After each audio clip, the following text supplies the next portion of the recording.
다 함께 묵상으로 기도함으로 주일 예배를 하나님께 드리겠습니다. 함께 기도하시겠습니다.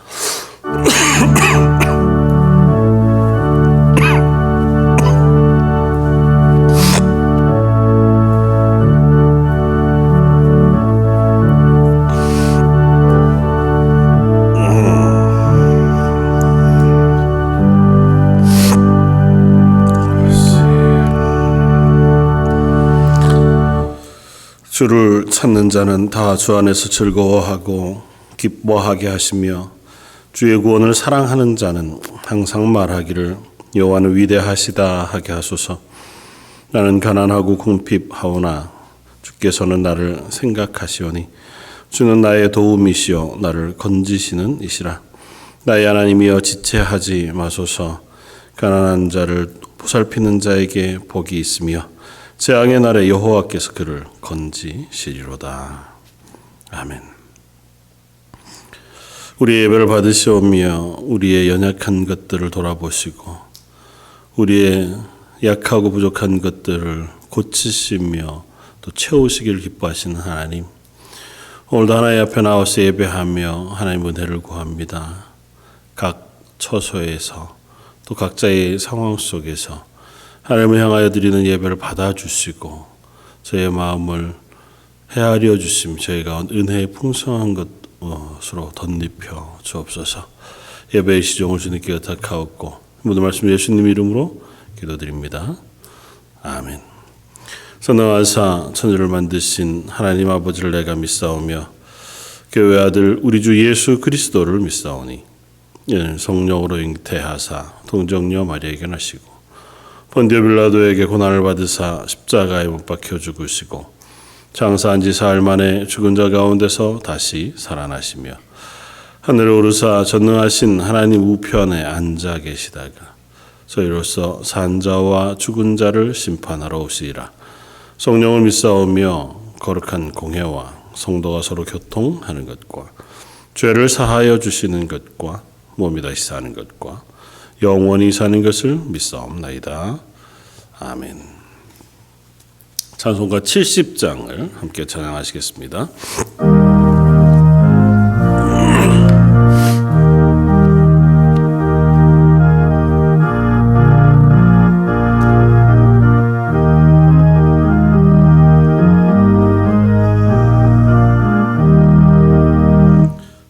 피난처 있으니 환난을 당한 자 이리오라. 강들이 변하고 물결이 일어나 산 위에 넘치되 두렵지 않네. 이방이 떠들고 나라들 모여서 진동하나. 우리 주 목소리 한 번만 바라면 천하의 모든 것 망하겠네. 만유의 하나님 우리를 도우니 피난처요.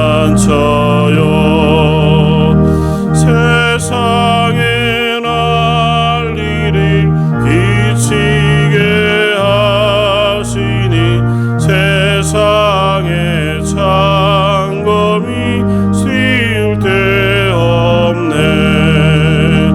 높이신 하나님 우리를 구하니 할렐루야. 괴로움이 심하고 환난이 극하나 피난처 되시는 주 하나님.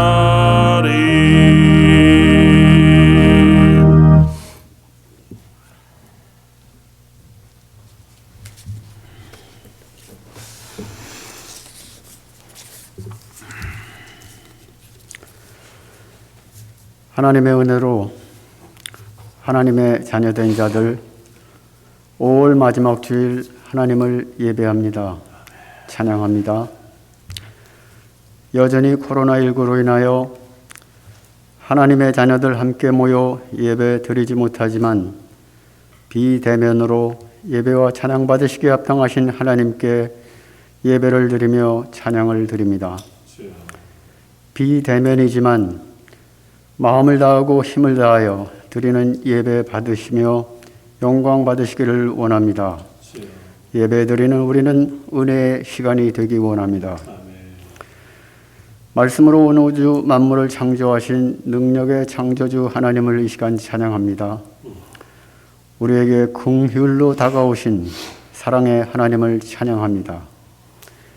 하나님의 선하심과 오래 참으심을 감사드리며 찬양을 드립니다.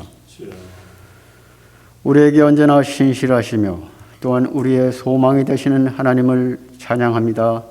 감사합니다. 하나님의 자녀들을 어려움 속에서 도우시고 곤란한 형편에서 건지시는 하나님이시기에 코로나19로 인하여 어려움이 있는 때이지만 질병뿐 아니라 모든 위험과 재앙으로부터 지키시고 보호하시는 하나님 아버지 감사합니다. 찬양합니다. 하나님의 은혜로 살아감을 고백하면서 우리는 우리의 인생을 향한 하나님의 계획을 알지 못함을 느낍니다. 우리가 생각하고 계획한 대로 인생길이 가는 것이 아니요 하나님께서 우리를 위하여 좋으신 길로 계획한 대로 만들어 놓으신 길로 가는 것임을 깨닫는 시간이 되기를 원합니다.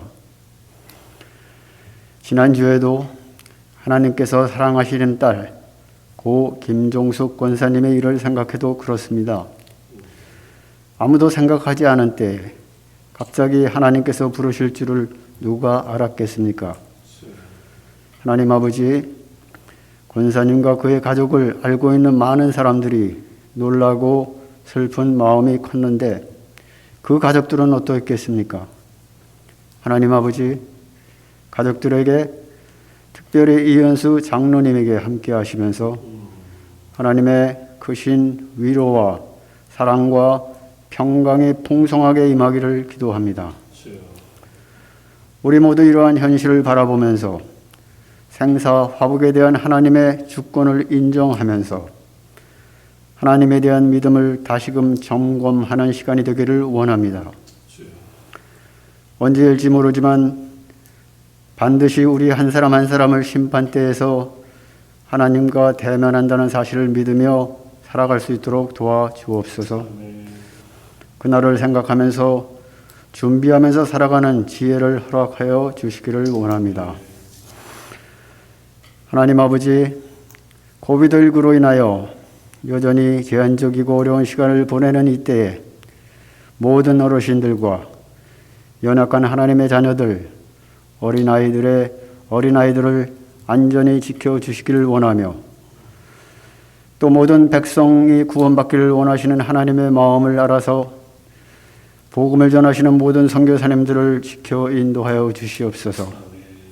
오지에서 복음을 위하여 땀을 흘리며 수고하시는 모든 선교사님들과 그의 가족들과 그들이 섬기는 지역 사람들에게 하나님의 능력이 임하여 모든 전염병과 위험으로부터 재앙으로부터 지켜 인도하여 주옵소서. 하나님 아버지, 기억하여 주시길 원하옵기는 세계 모든 나라에서 전염병으로 또 전쟁으로 많은 생명이 죽임당하고 죽어가고 있습니다. 그 땅에 긍휼을 베풀어 주옵소서. 하나님 아버지, 오늘도 각 가정마다 또 개인마다 그들의 마음속에 있는 기도 제목을 하나님께 올려드립니다. 기억하여 주시옵소서.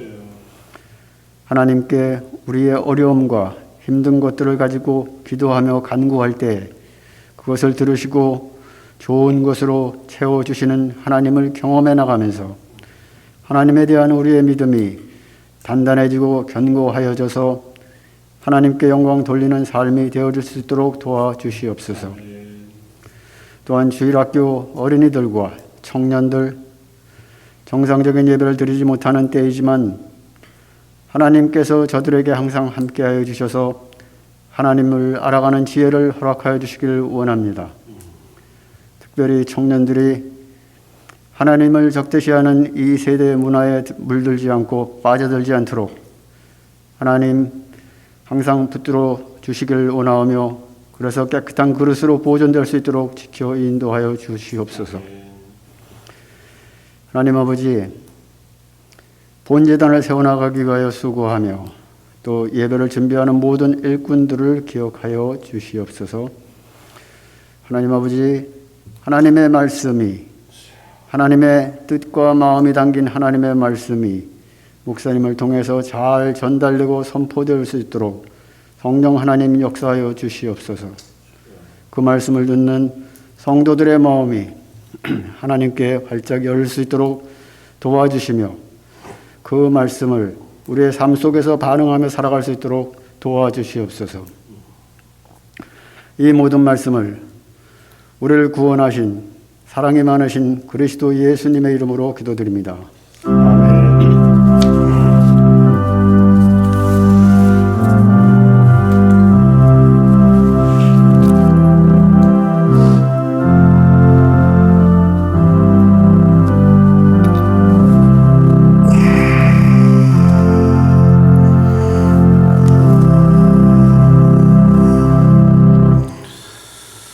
찬송가 486장을 함께 찬양하시겠습니다.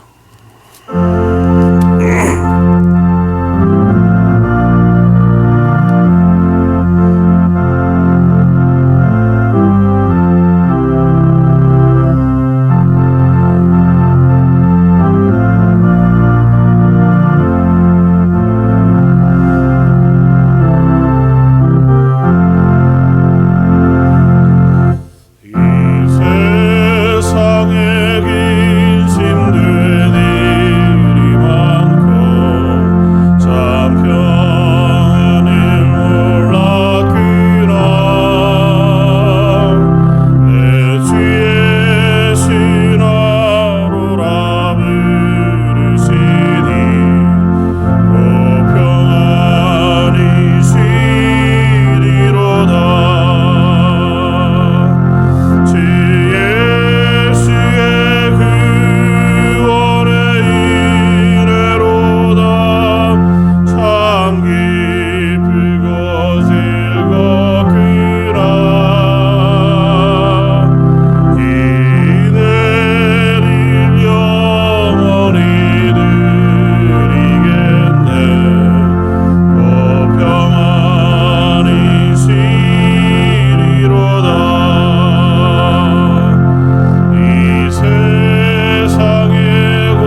함께 나눌 말씀은 신약성경 갈라디아서 6장 7절로 10절까지의 말씀입니다. 신약성경 309쪽에 있는 말씀 갈라디아서 6장 7절로 10절까지의 말씀입니다.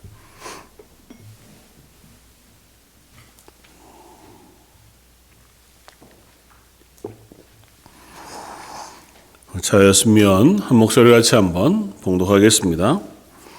스스로 속이지 말라. 하나님은 업신여김을 받지 아니하시나니 사람이 무엇으로 심든지 그대로 거두리라. 자기 육체를 위하여 심는 자는 육체로부터 썩어질 것을 거두고 성령을 위하여 심는 자는 성령으로부터 영생을 거두리라. 우리가 선을 행하되 낙심하지 말지니 포기하지 아니하면 때가 이름에 거두리라. 그러므로 우리는 기회 있는 대로 모든 이에게 착한 일을 하되 더욱 믿음의 가정들에게 할지니라. 아멘. 와튼 스쿨의 조직 심리학 교수였던 애덤 그란트라고 하는 분이요, 이런저런 리서치를 하면서 연구한 것들을 책으로 써낸 것들을 보았습니다. 여러 곳에서 강연도 하고 그랬는데요. 사람들의 행동 양식을 세 가지 패턴으로 분류해서 그 행동 양식을 가지고 있는 사람들의 특성들, 그리고 그들이 사회에서 어느 정도 성공을 거두고 또 위치에 올라가는가 이런 것들을 연구하면서 그래서 의사 집단, 그리고 성공한 CEO 집단, 그 다음에 공부하는 대학원생들, 이런 여러 집단들을 리서치를 했다. 그러면서 세 가지 이 애덤 그란트라고 하는 교수가 나눈 삶의 방식이 뭐냐면 기브 앤 테이크예요. 그러니까 어떤 한 종류의 사람은 기버, 그러니까 주기를 주는 것에 자기의 관심이 있는 사람들, 그러니까 좀 배려하고 다른 사람들의 어려움에 관심이 많고 다른 사람들에게 무엇인가를 사랑을 나누어 주거나 이렇게 하는 것에 집중하는, 그것이 더 중심에 있는 사람. 또 한 종류는 테이커, 내 것, 내가 받을 것, 혹은 내가 챙길 것에 더 관심이 있는 사람. 그리고 대부분의 많은 사람들은 그 중간에 있는 give and take, 그러니까 매칭을 시키는 거죠. 내가 주는 만큼 받기를 원하고 또 내가 받은 만큼 되돌려 주려고 하는, 보통은 사회를 구성해가는 기본적인 삶의 양식이 give and take인 것 같다. 그렇게 이야기하면서 많은 사람들이 조금은 기버 쪽에 있거나 또 테이커 쪽에 있거나 그렇게 되면 아주 극단적으로 기버이거나 테이커인 사람들은 많지 않고 주로 이제 기브 앤 테이크를 하지만 그 중에도 조금 더 타인에 대한 배려, 관심이 많은 부류가 있는가 하면 자기의 이익에 관심이 많은 부류가 있다더라. 그렇게 이제 이야기하면서 높은 성공을 이루거나 혹은 조금 더 성취를 이루어가는 부류의 사람들은 그 중에서 보통은 기브 앤 테이크가 균형을 맞춘 사람들이더라는 겁니다. 그래서 받는 데만 집중하는 사람, 테이커들은 빨리 성공하기도 하지만 또 빨리 망하더래요. 그래서 빨리 무엇인가를 이루고는 또 급하게 그곳에서 떨어져 버리는 경향이 많고, 또 무엇인가를 나누어 주는 데에 집중한 기버인 사람들은 두 가지 부류로 나뉘더라는 겁니다. 보통은 이 전체에서 성취율이 가장 낮은 부위, 극단적으로 낮은 부류의 사람들이 대부분 기버더라는 거예요. 남에게 관심을 너무 갖고 다른 사람들의 이익을 챙기고 다른 사람들의 필요를 채우다 보니까 정작 자기 것을 못 채우는 사람들, 혹은 그것을 하다가 지쳐서 그것이 자기의 에너지의 많은 부분을 고갈시키니까 정작 자기 것들을 이루어내는 데에는 에너지를 못 내는 사람들이 종종 있더라는 거예요. 특별히 공부하는 사람들 중에서도 누군가를 돕고 뭐 가르쳐주고 이러다가 정작 자기가 당연히 해야 할 공부의 수준을 완성하지 못하는 경우들이 종종 있더라는 겁니다. 반면에 기브 앤 테이크 하는 사람들은 적절히 그것들을 어쨌든 매칭을 시켜 나아가는 사람들이어서 일정 수준 이상의 성취를 이루고 또 지위에 올라가게 되더라는 겁니다. 그러나 이 연구 결과의 핵심은 그런 와중에도 아주 대단한 성공을 거두고 대단한 성취를 이룬 사람들을 자기가 확인했을 때에 가장 극단적인 성취 혹은 업적을 이룬 사람들의 대부분은 기버였다는 거예요. 그러니까 기버의 성향을 가진 사람들은 가장 넓게 분포되어져 있는데 가장 극단적인 성취를 이루거나 혹은 때로는 자기 것의 성취를 이루지 못해서 좀 낮은 수준의 성취를 이루거나 한 사람들 양극단이 있더라는 거예요. 그러면서 다른 사람에게 관심을 갖되 또 타인에게 배려하고 그 사람들의 필요를 채워주기 위해서 내 것을 가지고 그들에게 얼마나 잘 채워주고 또 그들을 도와줄 수 있을 것인가에 집중하면서 자기를 잘 컨트롤해내는 사람들이 보통은 세상에서 참 유익한 성취를 이루어내고 결과들을 내더라. 그렇게 이제 이야기하는 것을 들었습니다. 그러면서 어떤 생각이 들었냐 하면 그리스도인의 삶과 참 비슷하다. 하나님 그리스도인들에게 요구하시는 삶의 방식이 아마 이 기버의 삶이겠다. 예수님 가르치시는 것처럼 사랑하라고 하는 것이 그리스도인의 정체성이잖아요. 누군가를 사랑하는 것, 그것으로 너희가 내 백성인 줄 알 것이다. 예수님의 제자인 줄 알 것이다고 예수님 말씀하시거든요. 그러니까 서로를 섬기고 서로를 사랑하는 것이 그리스도인의 정체성이다. 그런데 그 그리스도인의 정체성인 사랑과 배려가 어디까지 나가기를 요구하셨냐 하면 내 원수라도 사랑하라. 심지어 너에게 오른뺨을 때리는 자에게 왼뺨도 돌려대라. 너의 겉옷을 달라고 하는 자에게 속옷까지 내어주라. 그러니까 완전한 의미에서 기버의 삶을 우리에게 요구하고 계세요. 그런데 그것이 우리들에게 참 늘 버겁단 말이죠. 말씀을 생각하면서 우리가 그리스도인으로 하나님께서 우리에게 요구하시는 정체성을 가지고 살되 그 안에서 나는 과연 어느 정도 그걸 잘 조화롭게 그리스도를 살아내기 위하여 나를 컨트롤하고 또 노력하고 또 심고 있는가에 대한 생각들을 오늘 나누어 보면 좋겠습니다. 사도 바울이 갈라디아 교회에 편지하면서 오늘 우리들에게 권면하기를 우리가 선을 행하되 낙심하지 말라고 이야기하고 포기하지 아니하면 때가 이르면 거둘 것이다고 이야기합니다.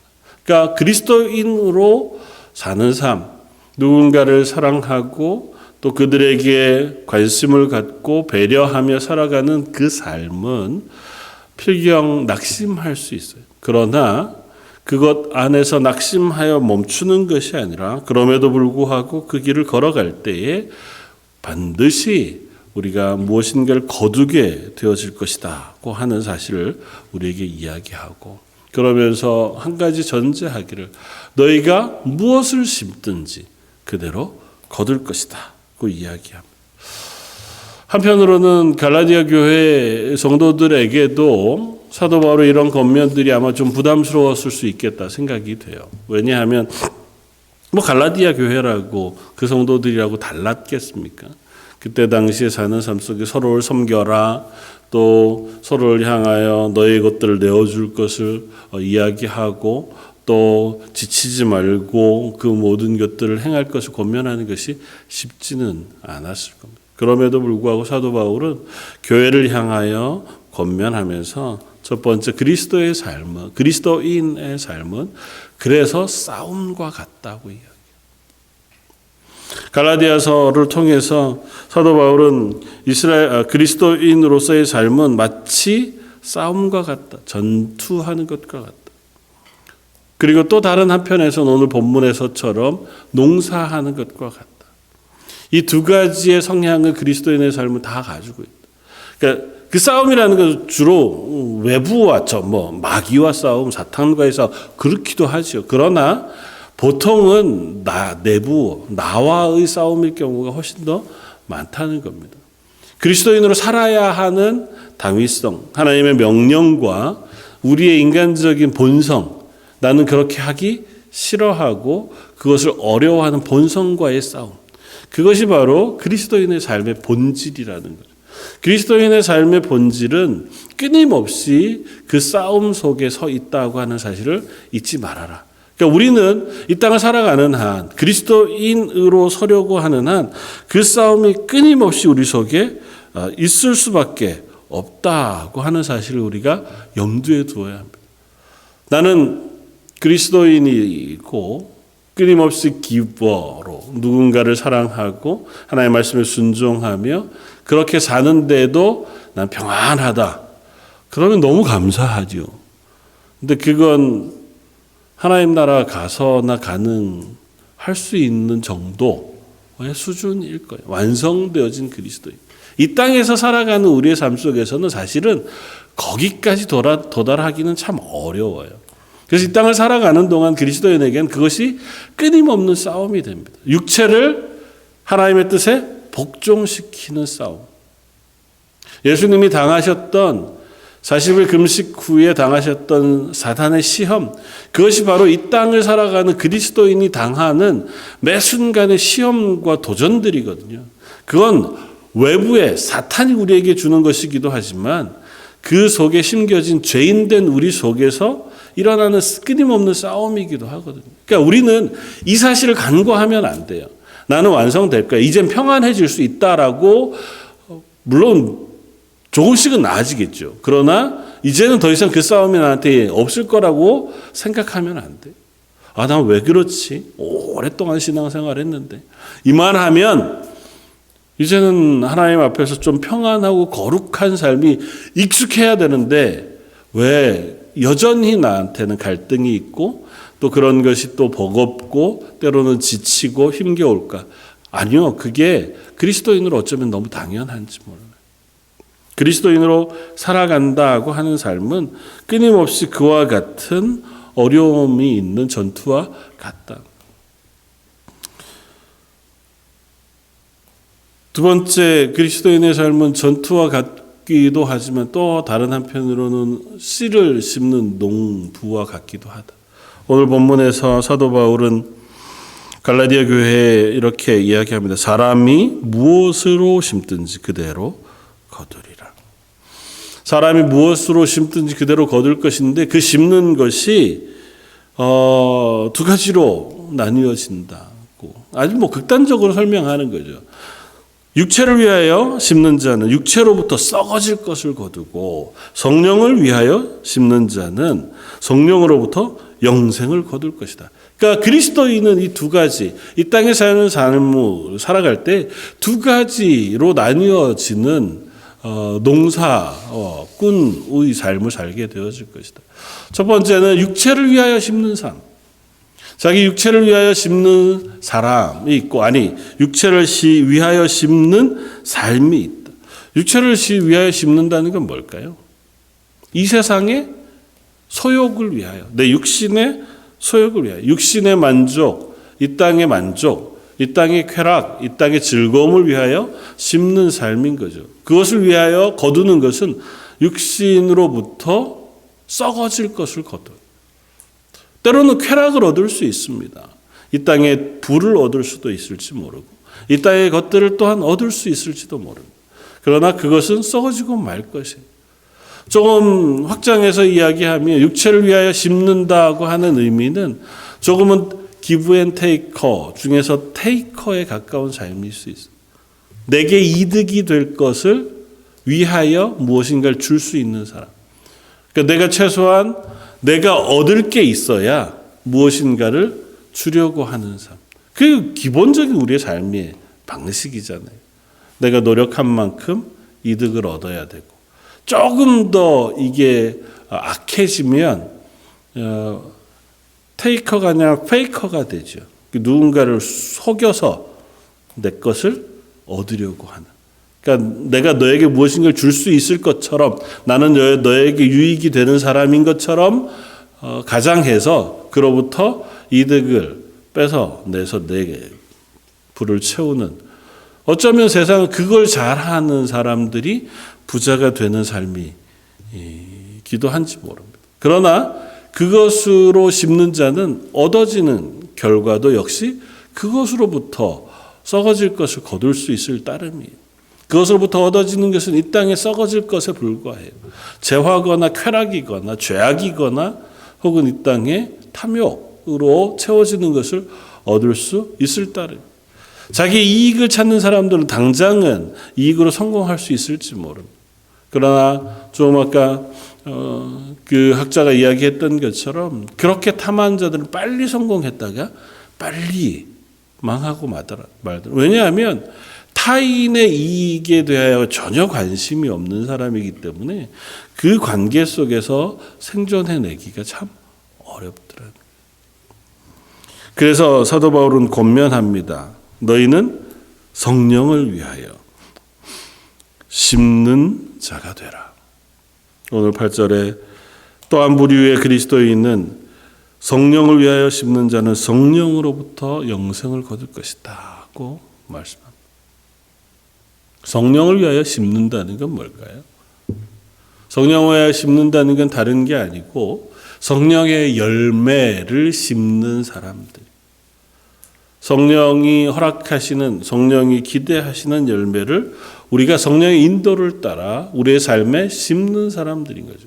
성령의 열매를 맺는 사람으로 표현되어지기도 하지만 그것을 심는 사람들이기도 해요. 열매는 그냥 맺어지지 않잖아요. 우리가 심어야 열매가 맺어지는데, 우리 삶 속에 그것을 심어야 우리의 삶 속에 그것이 맺어집니다. 인내의 열매를 우리가 맺기 위해서 인내를 심어야 해요. 그러니까 우리가 그것을 목표로 수고하고 그것들을 가지고 우리가 열매 맺기를 애써야 성령의 열매를 맺을 수 있습니다. 근데 성령의 열매는 우리의 본성으로는 심을 수 없는 것들이에요. 우리가 그리스도인이라고 하지만 인간은 기본적으로 죄인이란 말이죠. 기본적으로 자기 이익에 관심이 있습니다. 철저하게 잘 성장해도 기브 앤 테이크가 정확히 매칭되는 것 이상으로 올라가기가 참 어려워요. 손해보는 걸 참 어려워합니다. 조금 정도. 그러나 하나님께서 이 관계 속에서 하나님이 이 관계를 넘어서는 관계를 우리에게 가르쳐 주세요. 바로 어머니. 부모와 자식 간의 관계에서는 이 기브 앤 테이크가 균형이 무너져요. 늘 내리사랑이라고 이야기하지만 부모가 자식에게 주는 기브는 무엇인가를 되돌려 받기를 원하면서 주는 것과는 조금 거리가 있습니다. 그리고 실제로 자녀들이 부모에게 내가 받은 사랑을 다 돌려드릴 수 있는 방법은 없어요. 대부분 그것들을 돌려드릴 때쯤 되면, 그럴 마음 먹을 때쯤 되면 이미 이 땅에 아니 계시고 하나님께서 부르셨을 때가 십상이기 때문에, 보통은 부모가 자식에게 주는 사랑은 주는 것으로 끝날 때가 많습니다.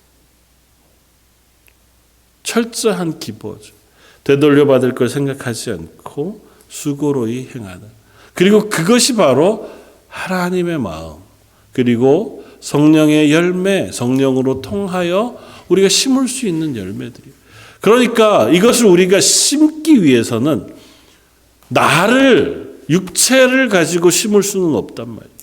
그래서 사도 바울이 이야기하는 겁니다. 성령을 따라서, 성령을 인해서 우리가 심는 사람이 되었을 때 성령으로 우리가 거두는 사람이 되어질 것이다. 그리스도인은 그래서 하나님의 은혜를 따라 성령의 도우심을 따라 우리가 심는 사람들이어야 합니다. 우리의 본성을 따라 내가 생각하기에 살아가는 사람이 아니라 내 본성과는 다르지만 나 같으면 그렇게 할 수 없는 사람이죠. 예전 같으면 난 절대 그렇게 안 할 거지만 그래도 내가 예수 그리스도를 주로 고백해서 내게 주신 은혜가 있어서 이번만은 참는다. 이번만은 이렇게 할 수 있다. 그 고백하면서 그렇게 성령으로 심어가는 그리스도인의 삶을 사는 거예요. 그것이 바로 그리스도인의 성령으로 심는 것입니다. 그런 의미에서 우리의 인생은 끊임없이 무엇인가를 심어가는 시간이에요. 하나님 나라 갈 때까지 우리는 끊임없이 그것을 심습니다. 그리고 그 심은 결과로 영생을 얻어요. 하나님께서 이 땅에서 그리스도인으로 살게 하시고 그리스도인으로 사는 자기 고백을 가지고 하나님 앞에서 이 땅을 끊임없이 사랑을 심고 헌신을 심고 섬김을 심으며 살아갈 때에 그것의 결과는 이 땅에서 받는 것이 아니에요.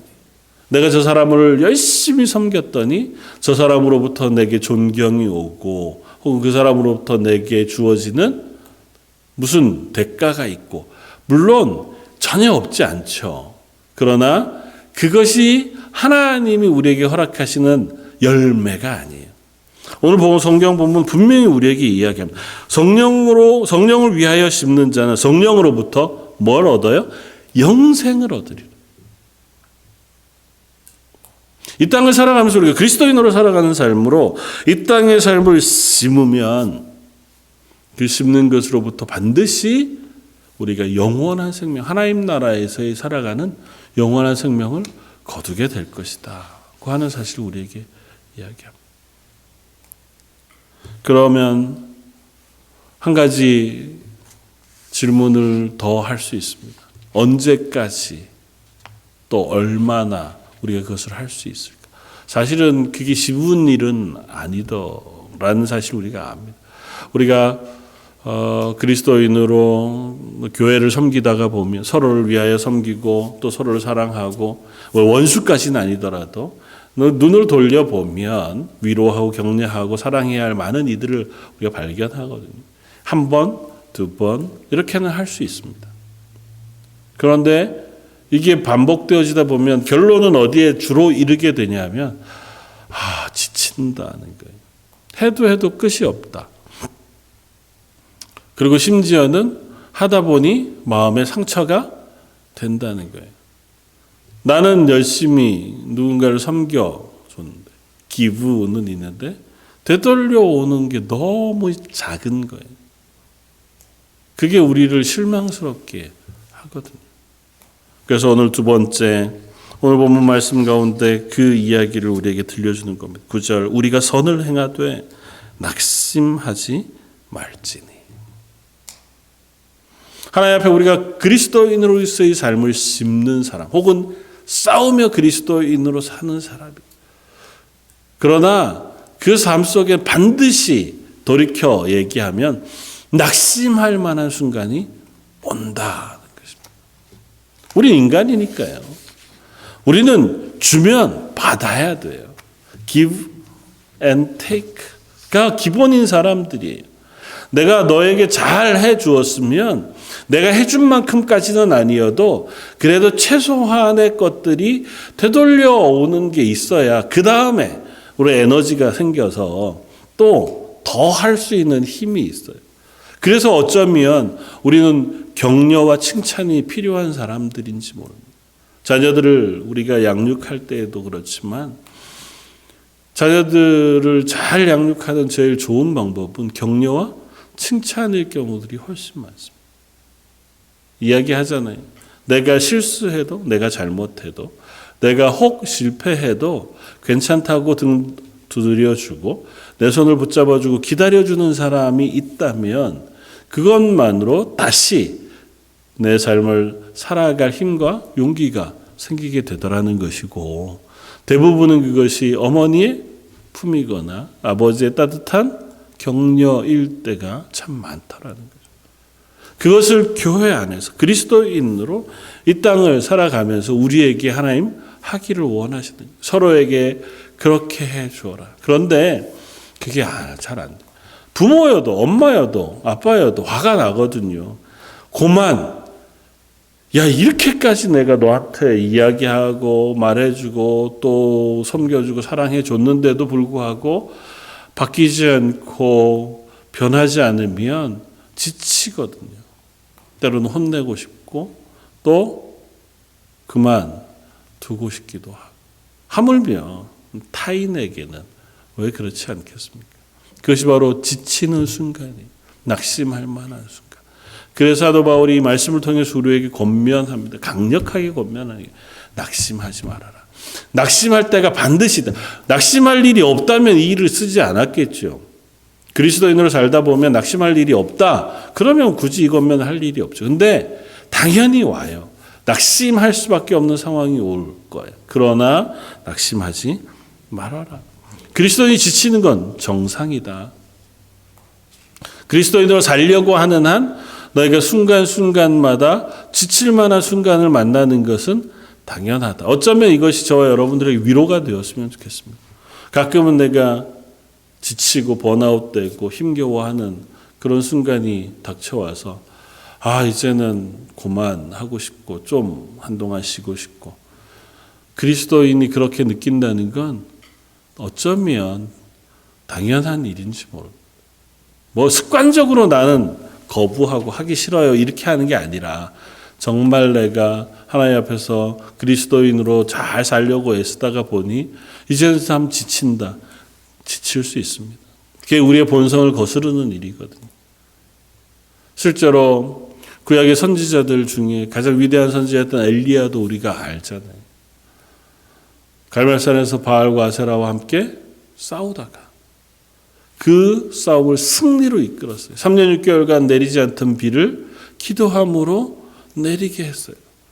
그리고 성령의 능력을 따라서 아합 왕이 탄 마차 옆에서 그 앞에서 맨발로 그 마차를 앞서 달릴 만한 능력을 보여드렸습니다. 그리고 바로 어떻게 해요? 지쳤어요. 낙심했습니다.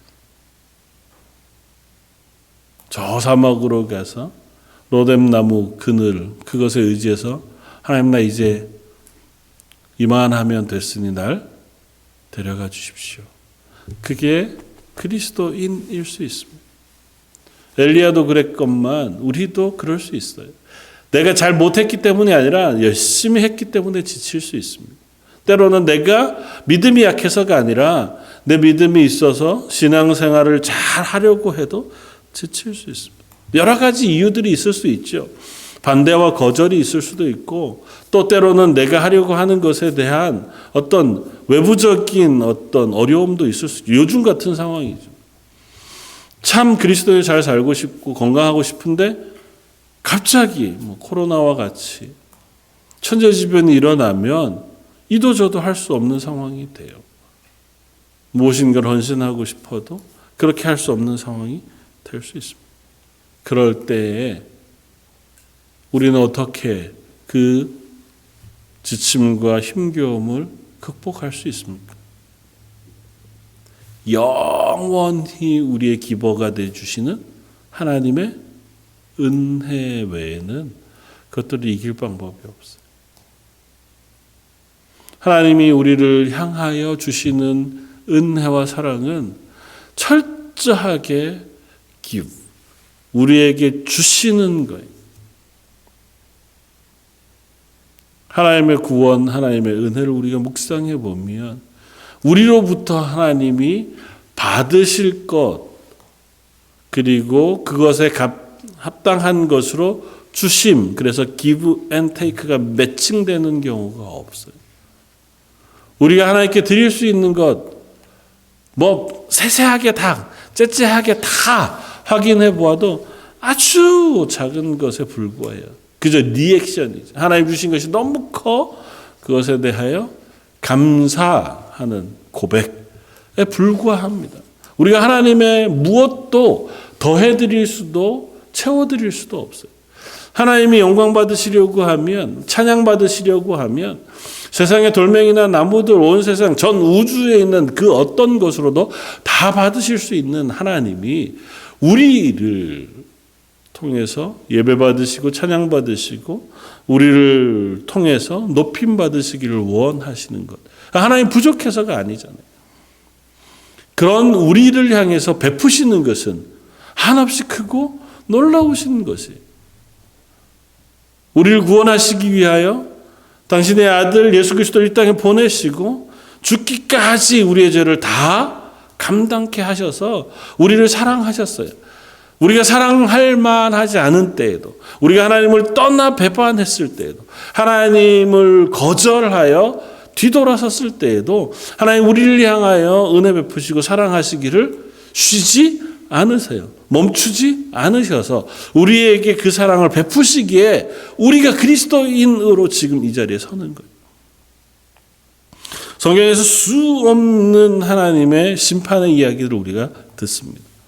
창세기로부터 계시록까지 계속해서 반복되어지는 것은 하나님의 경고, 하나님의 사랑의 외침, 그리고 또 다시 심판의 경고, 또 하나님의 징계의 경고. 하나님의 심판과 징계의 경고들을 왜 이렇게 많이 하시나요? 돌아오게 하기 위해서. 하나님의 심판과 하나님의 징계, 그리스도인을 향하여 하나님께서 하시는 그 모든 심판과 징계는 우리를 벌하시는 것으로 끝나는 적이 한 번도 없어요. 그렇게 하셔서 우리를 고치시기를 원하시는 거예요. 불순물이 가득한 우리를 용광로에 넣으셔서 그 죄를 태우시는 거예요. 징계와 때로는 고난이라고 하는 용광로에 넣으셔서 그곳에서 우리의 죄들을 태워내셔서 우리를 정금과 같이 만드시기를 원하시는 거예요. 우리에게 죄가 없다면 그곳에 들어가야 할 이유가 없죠. 그러나 하나님은 그곳을 통과해서라도 우리를 하나님의 자녀, 하나님의 백성의 자리로 옮겨 놓으시고 고치시고 회복하시기를 원하시는 거예요. 그것이 하나님이 우리를 향하여 베푸시는 가장 큰 은혜이자 우리를 향하여 쉬지 않고 우리에게 허락해 주시는 사랑인 줄 믿습니다. 저 여러분들 하나님께서 이 땅에 그리스도인으로 살아가게 하시면서 부르신 그 부르심에 응답하여 살아가는 것이 늘 쉽지 않은 줄 압니다.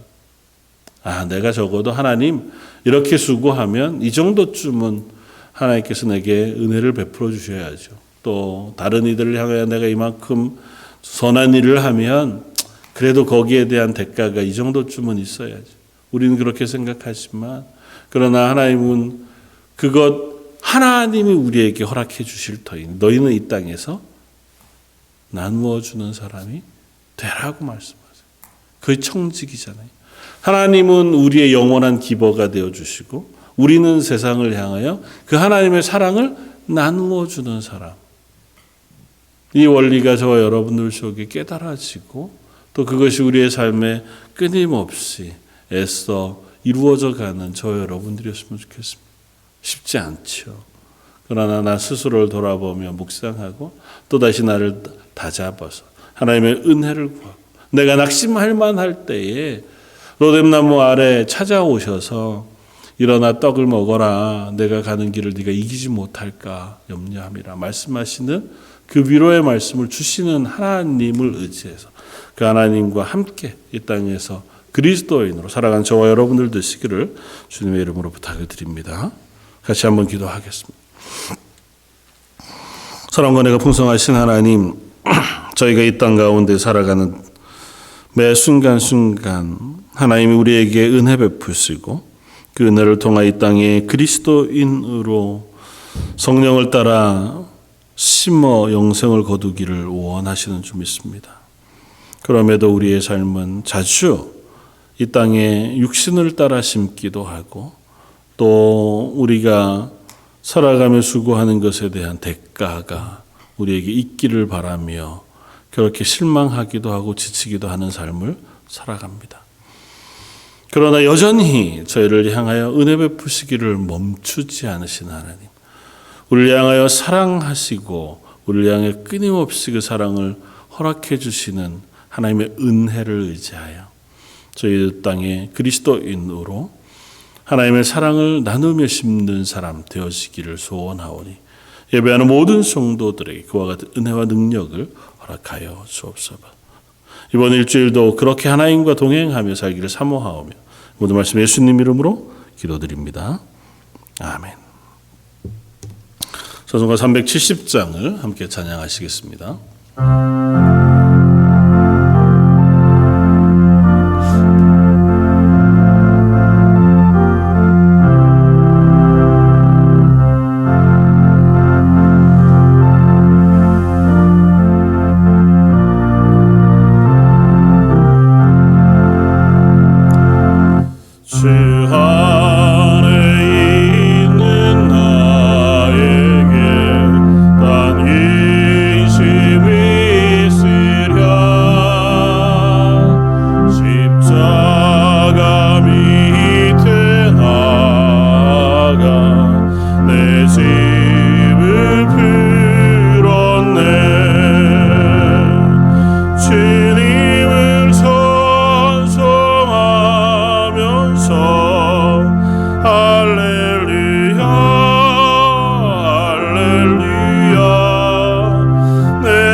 말씀 주보를 참고해 주시면 좋겠습니다. 계속해서 코로나 상황으로 인해서 온라인으로 예배를 드리고 있는데요. 기도해 주시고 또 이 상황 속에서 지치지 않고 예배 자리에 참여하고 또 묵상하고 기도하는 자리에 설 수 있도록 해 주시기를 부탁을 드립니다. 고 김정숙 권사님 장례를 잘 마쳤습니다. 코로나 상황 때문에 조문도 할 수 없고 함께 예배도 드릴 수 없어서 안타깝지만 위에서 기억하시고 기도해 주시고 또 남으신 우리 이현수 장로님과 유족을 위해서 기도해 주시길 부탁을 드립니다. 우리 자녀들과 또 연약한 성도들 또 어르신들 위해서 특별히 관심 가지고 기도해 주시기를 부탁을 드립니다. 사랑입니다. 제가 한번 기도하겠습니다. 지금은 우리 주 예수 그리스도의 무한하신 은혜와 아버지 하나님의 그 크신 사랑하심과 성령님의 위로 교통하시고 우리의 삶을 주관하셔서 우리가 성령을 따라 심어 그리스도인을 살아갈 수 있도록 도우심이 마리수교 예배하는 모든 성도들과 그들의 가정과 자녀와 하는 일들 위에 지금부터 영원까지 함께 계실지어다. 아멘.